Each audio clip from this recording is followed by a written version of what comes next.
Hello everyone, this is Sudhir and welcome to our YouTube channel Study with Sudhir. Today we discuss a new chapter. New chapter name is Manufacturing Industry, विनिर्माण उद्योग. आज जो discuss करेंगे वो करेंगे हम class 10th का chapter number 6 है और 5 तक हम जो कंप्लीट है वह कर चुके हैं और जो नोट्स हैं वो भी मैंने आपको प्रोवाइड है वो कर दिए हैं. अब बात करते हैं क्वेश्चन नंबर जो चैप्टर नंबर 6 है हमारा मैन्युफैक्चरिंग इंडस्ट्री, इसके बारे में डिस्कस करेंगे. और ये पहली वीडियो है इस चैप्टर की और इसके अंदर आज जो डिस्कस करेंगे कि वो करेंगे इंट्रोडक्शन के बारे में, कि इसका जो इंट्रोडक्शन है उसके बारे में डिस्कस करेंगे कि इसके अंदर आपको क्या क्या चीज़ें पढ़ने को मिलेंगी, वो सारी चीज़ें डिस्कस करेंगे आज की वीडियो में. और किसी को कुछ डाउट है पिछले जो चैप्टर जो हमने कराए हैं आपको नोट्स के साथ, तो आप मुझे कमेंट करके बता सकते हैं या मेरे जो पर्सनल नंबर है उन पे मैसेज या कॉल कर सकते हैं. चलिए डिस्कस करते हैं. अब पहले आते हैं मैन्युफैक्चरिंग होती क्या है. एक सिंपल सा ही क्वेश्चन आता है कि जो मैन्युफैक्चरिंग है वो होती क्या है. सपोज कर लीजिए हमारे पास कोई भी रॉ मटेरियल है.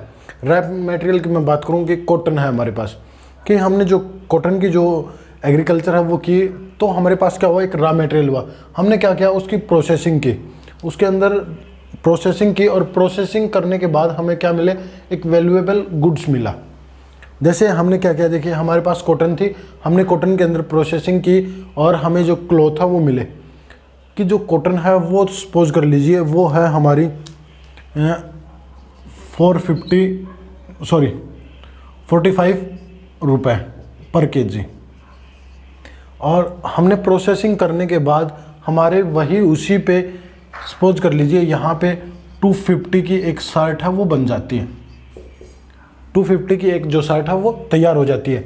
तो क्या है, देखिए कितना वैल्यूएबल जो गुड्स है वो हमें मिल रहा है. मतलब ये जो प्रोसेस है, एक रॉ मटेरियल से एक वैल्यूएबल प्रोडक्ट में जो रॉ मटेरियल है उसको चेंज करना, ये कहलाता है मैन्युफैक्चरिंग.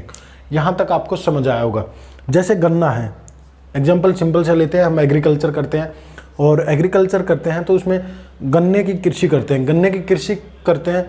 तो फिर हम उसको क्या करते हैं, चेंज कर देते हैं शुगर के, जो शुगर होती है हमारी उसके अंदर.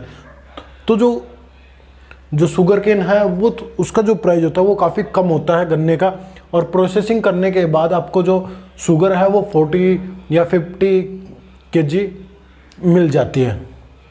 तो यही एक वो जो प्रोसेस है शुगर केन से शुगर बनाने, ये सारी जो प्रोसेस है वो मैन्युफैक्चरिंग कहलाती है.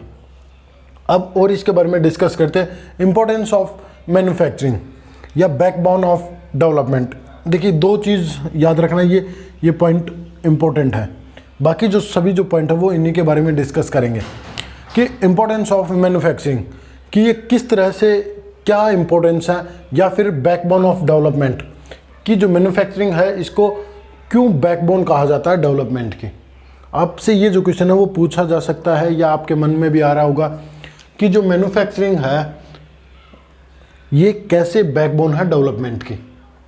इसके लिए काफ़ी देखिए कई पॉइंट हैं, उन पॉइंटों के बारे में ही हम डिस्कस करेंगे. अब यहाँ पे देखिए पहले क्या है, it's reduce the dependence of the people on agriculture income, कि लोगों की जो इनकम है, जो लोग एग्रीकल्चर करते हैं तो उनकी जो लोग एग्रीकल्चर पे डिपेंडेंट हैं तो उनकी जो डिपेंडेंसी है उनको कम करती है. क्यों, मैन्युफैक्चरिंग. जैसे हमने क्या किया, हमने एक टाइप से मैं बात करूं, जैसे हमने टमाटो जो टमाटर है उसकी कृषि करने के बाद हमें क्या हुआ, यदि हम सिंपल बेचेंगे तो 10 रुपये या 20 रुपये पर केजी जाएगा. पर हमने क्या किया, उसमें कुछ प्रोसेसिंग की और प्रोसेसिंग करने के बाद एक वैल्यूएबल गुड्स बनाया. जैसे हमने क्या हुआ, टमाटो सॉस है या फिर जो केचप है वो तैयार किए. उससे क्या हुआ, हमारी जो एग्रीकल्चर जो डिपेंडेंसी है वो भी कम हुई, और दूसरा जो सोर्स है वो भी हमें इंक्रीज हुआ हमारा, कि और मतलब मैन्युफैक्चरिंग करके हमें जो कुछ इनकम है वो भी प्राप्त हुई. यहाँ तक आपको समझ आया होगा. एग्रीकल्चर की हमने टमाटो की, और टमाटो को हमने कन्वर्ट कर दिया सॉस या फिर जो केचप होते हैं उनके अंदर. उससे हमें क्या हुआ कि उससे जो प्राइस है वो भी हमें ज़्यादा मिलने लगी.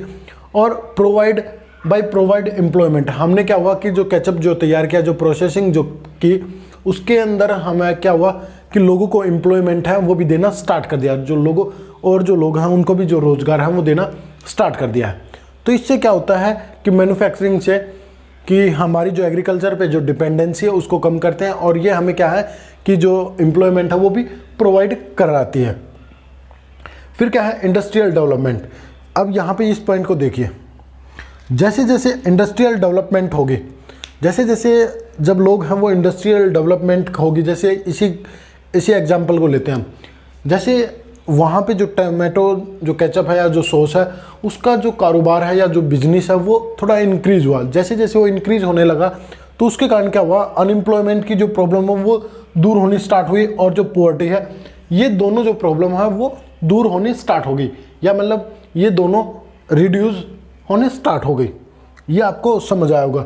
और फिर क्या है कि जो पब्लिक जो सेक्टर है उसमें इन्वेस्टमेंट है वो करने लग गए, कि जो गवर्नमेंट है वो भी अब हेल्प है वो करती है मैन्युफैक्चरिंग या जो इंडस्ट्री होती है उनको बढ़ावा देने के लिए, कि जो हमारे हाउस होल्ड जो कोटेज हैं या मैं कहूँ कि जो स्मॉल इंडस्ट्री है उनके अंदर जो गवर्नमेंट है वो भी अब लोन या फिर मैं सब्सिडी वो प्रोवाइड है वो कर रही है। ये आपको समझ आया होगा। इंडस्ट्रियल डेवलपमेंट के कारण क्या होता है कि जो अनएम्प्लॉयमेंट है, ज़्यादा इंडस्ट्री डेवलपमेंट होगी, ज़्यादा इंडस्ट्री खुलेंगी तो इससे क्या होगा, हमारा अनएम्प्लॉयमेंट है वो दूर होगा, और पॉवर्टी है जो गरीबी है वो भी दूर होगी। ये बात याद रख सकते हैं। Export bring much needed foreign exchange. इससे क्या होगा, देखिए जब हमारे पास हम मैन्युफैक्चरिंग करेंगे, कोई भी जो प्रोडक्ट है उसका जो उत्पादन है वो ज़्यादा होगा हमारे कंट्री के अंदर, तो हम क्या करेंगे, उसको दूसरे देश में एक्सपोर्ट कर देंगे, दूसरे देश को बेच देंगे, जिसके कारण क्या होगा, हमारे पास जो फॉरेन जो एक्सचेंज है वो आएगा। जैसे हमने क्या किया, जैसे पाकिस्तान है, नेपाल है, भूटान है, चाइना है, श्रीलंका है, हमारे जो पड़ोसी जो देश हैं उनको हमने क्या किया कि कोई भी जो गुड्स है जो हमारे यहाँ पे ज़्यादा उसकी जो प्रोडक्शन है वो ज़्यादा होती है, तो हमने क्या किया, उसको दूसरे देशों में भेजना स्टार्ट है वो कर दिया। जिसके कारण क्या हुआ, जिसके कारण जो देखने को मिला हमें कि जो दूसरे देशों की जो करेंसी है, एक टाइप से मैं कहूँ कि जो डॉलर है वो हमारे पास आएगा। इंटरनेशनल जो करेंसी है वो डॉलर है, डॉलर हमारे पास आएगा। तो इससे क्या होगा कि अमेरिका से या फिर हम जो ऑयल जो कंट्री हैं उनसे ऑयल खरीदेंगे तो हमें डायरेक्टली फ़ायदा होगा कि हम वो जो डॉलर है वो प्रोवाइड कर देंगे, बजाय हमारी करेंसी की बजाय, हमारी करेंसी देने की बजाय हम उनको जो डॉलर है वो प्रोवाइड कर देंगे। तो यहाँ पे ये आपको समझ आया होगा कि जो चीज़ हमारे पास ज़्यादा होगी उसको हम दूसरे देश में भेज देंगे, और दूसरे देश में से हमें क्या होगी, जो इनकम है वो प्राप्त होगी। सिंपल सी भाषा में हम ये कह सकते हैं। फिर manufacturing provide higher value of goods to a country, कि जो देखिए यहाँ पे क्या है कि जैसे जैसे जो मैन्युफैक्चरिंग होगी तो उसके अंदर क्या होगा कि जो कंपटीशन है वो भी ज़्यादा बढ़ेगा। मैन्युफैक्चरिंग जिस कंट्री के अंदर इंडस्ट्री डेवलपमेंट ज़्यादा होगी तो उसमें भी क्या होगा कि वहाँ के जो प्रोडक्ट होते हैं उनकी क्वालिटी अच्छी होगी, क्योंकि उनके अंदर क्या होता है कि उन्होंने इंटरनेशनल जो मार्केट है उसके अंदर जो अपना जो प्रोडक्ट है उसको सेल करना होता है, और वो कैसे कस्टमर उसके जो प्रोडक्ट हैं उसको बाई करें, ये सारी जो चीज़ें हैं वो जो इंडस्ट्री है उनको ध्यान में रखकर अपना जो प्रोडक्ट है वो तैयार करती है। तो यहाँ पे कहने का मतलब ये है कि जो मैन्युफैक्चरिंग है वो लोगों को प्रोवाइड करती है हायर वैल्यू फॉर गुड्स, एक अच्छी क्वालिटी के जो गुड्स हैं वो प्रोवाइड करती है टू ए कंट्री, एक कंट्री को अच्छी किस्म के या अच्छी क्वालिटी के जो प्रोडक्ट हैं वो प्रोवाइड करती है। ये था इंट्रोडक्शन। आपको वीडियो अच्छी लगी तो लाइक करें, शेयर करें और चैनल को सब्सक्राइब जरूर करें ऐसी वीडियो देखने के लिए। Thank you.